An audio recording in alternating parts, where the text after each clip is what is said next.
merawat juga kita harus tahu bagaimana sih kelemahan-kelemahannya dan apa yang perlu dirawat. Nah, ini yang kita akan bahas hari ini tentang diagnosa. Bapak dan Ibu, kalau kita ngelihat di sini lapisan daripada dahak di lidah ini, lihat, dan ini hanya bisa dilakukan oleh HP atau layar yang besar biar jelas. Lapisan lendirnya begitu rapat, tidak ada celah, tidak terpisah-pisah. Berbeda dengan posisi lidah-lidah yang memang dikatakan agak normal. Nah, ini lebih terpisah-pisah. Di sini terlihat yang nyala, ada yang nggak nyala, betul? Yang nyala lah salah satu faktornya adalah itu darah putih. Kalau yang nggak nyala, itulah darah merah. Nah, kalau kita bahas ini memang ini bermasalah juga, tapi minimal kita ada perbandingan dengan tadi yang terlalu rapat ya. Jadi darah itu ketika dia terlalu rapat, berarti ada pengentalan. Semakin lendirnya rapat, semakin mudah mengantuk karena oksigen di dalam darah sedikit atau berkurang. Ketika oksigen dalam darah sedikit, berarti apa yang ngisi selain oksigen? Karbon. Makanya orangnya akan mudah mengantuk. Begitu juga vitalitasnya ngantuk terus. Bayangkan saja ketika seseorang mempunyai kerapatan seperti ini lendirnya, maka secara otomatis akan mengantuk. Maka orang-orang yang sebenarnya mudah mengantuk adalah salah satu seseorang yang mempunyai gangguan vitalitasnya kurang seimbang. Mengapa seperti ini? Ternyata ini sumbernya. Tuh. Ini yang perlu dirawat. Laki-laki dan perempuan sama saja. Ini tulang ekor ya. Tulang ekor itu menggambarkan posisi. Nah, kalau kita ngeliat seperti ini, ini posisinya adalah sebelah sini terjadi cekung. Ini cekung, ini menonjol, betul? Apa artinya? Kalau seorang wanita itu otot dalam organ intimnya itu lemah sekali, kendur sekali. Ototnya kenapa? Lemah. Jadi di sini ada tulang. Tulang di sini nih ada otot yang di samping sini paling pojok. Otot ini mati. Makanya salah satu kewajiban seorang laki-laki dan perempuan, dia tuh harus ada latihan otot itu. Ya. Contoh, posisi tangan seperti ini, ya, tangan seperti ini, terus coba. Ini nyentuh lutut. Ini latihan gini nih, menguatkan. Tapi kalau udah berlebihan jangan. Kenapa? Kalau lawannya tidak sesuai, justru akan menyebabkan permasalahan. Coba praktek berdiri sudah. Ini perawatan untuk dengan gerakan, bukan dengan pengobatan. Ya, dengan terapi belum kan? Karena materi ini hari materi diagnosa. Mas, seorang wanita sama laki-laki penting untuk belajar penguatan di situ. Karena mohon maaf Bapak Ibu, jadi kalau seorang laki-laki ketika penetrasi, beliau tanpa menggerakkan dia bisa banyak gerakan di dalam. Bagi seorang perempuan, mohon maaf, seluruh otot dalam sini dia akan ikut menguat semua, sehingga akan mudah orgasme.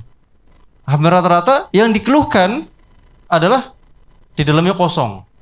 Nah, ini masalah. Nah, ketika otot ini, mohon maaf, ya, karena udah gede semua ini kalau dilatih, itu bisa aktif semua di dalamnya. Ini baru gerakan satu ya. Ini terapi mandiri. Tapi intinya dan terapinya nanti beda. Nanti insya Allah kita ajarkan. Nah, ini kita bahas ini ya. Ini gangguan otot tengah. Bagaimana seorang laki otot tengahnya? Kita ganti. Ini baru seorang wanita tidak bisa mengaktifkan otot dalam. Ya, ini kayak gini bentuknya. Nah, yang dimaksud ini adalah yang, mohon maaf, yang ini, yang cenderukan ini. Di bawah ini ada otot, Ustaz. Nah, ini otot ini yang lemah. Kalau ototnya ini lemah, otomatis kepala penisnya tuh nggak keras. Jadi darahnya itu nggak totalitas. Jadi warnanya tidak memerah. Harusnya memerah atau menghitam. Lebih hitam daripada hitamnya. Contoh gitu. Putih terus merah. Kalau dia warnanya sama dengan ketika sedang pulas, berarti lihat lidahnya itu nggak normal. Jadi yang dibutuhkan adalah otot ini, bukan otot atas. Atas ada ototnya nggak? Ya ada ototnya. Artinya kita lidah seperti ini dulu ya. Ya, paham ya? Ibu dan bapak, yang kedua adalah apa namanya itu, yang cekung itu menandakan ini ibu, bapak ibu kendor. Apa namanya, jatuh. Aturannya dia kan naik. Makanya seorang laki-laki untuk melihat normal atau tidaknya, sebaiknya perawatannya adalah tidak boleh menggunakan celana dalam yang ketat, tidak boleh, laki-laki itu nggak boleh. Kenapa sih? Seorang laki nggak boleh pakai celana yang pensil gitu, yang ketat sekali, itu nggak boleh. Kenapa? Karena akan menyebabkan ini gangguan ini. Makanya kalau langsung sama suami tidur malam, ya diusahakan jangan pakai celana dalam yang ketat. Suruh copot aja pakai sarung, ya, supaya menjaga masa depannya. Artinya kedepannya tetap aman gitu ya. Ya dibiasakan adalah dia terlepas atau menggantung. Kecuali memang ada kebutuhan khusus, contoh mau naik gunung. Naik gunung ya harus agak diketatin sedikit lah, supaya fisiknya nggak terlalu cepat letih gitu. Kenapa? Karena kadang-kala orang yang kurang air menyebabkan usus besarnya ketarik ke bawah menjadi prolapsus. Ini berhubungan dengan usus besar. Apa yang terjadi ketika ini lemah? Bayangkan aja orang lihat ini, udah ototnya lemah, bandulnya lemah. Makanya seorang laki-laki alangkah baiknya bisa mengetes. Contoh, duduk, berdiri, terus tangannya begini, ditiup. Wah, kalau buah sakarnya naik ke atas, set, berarti masih pandangan hidup, masih bayangan hidup. Tapi kalau diem aja, ya udah, perjuangan hidup. Ini baru konsepnya adalah lakukan ini, betul? Sama ini, otot tengah. Selanjutnya adalah ini, Bapak Ibu, artinya kekuatan. Kalau lidahnya seperti ini, nah, ada yang membuka ini, ya.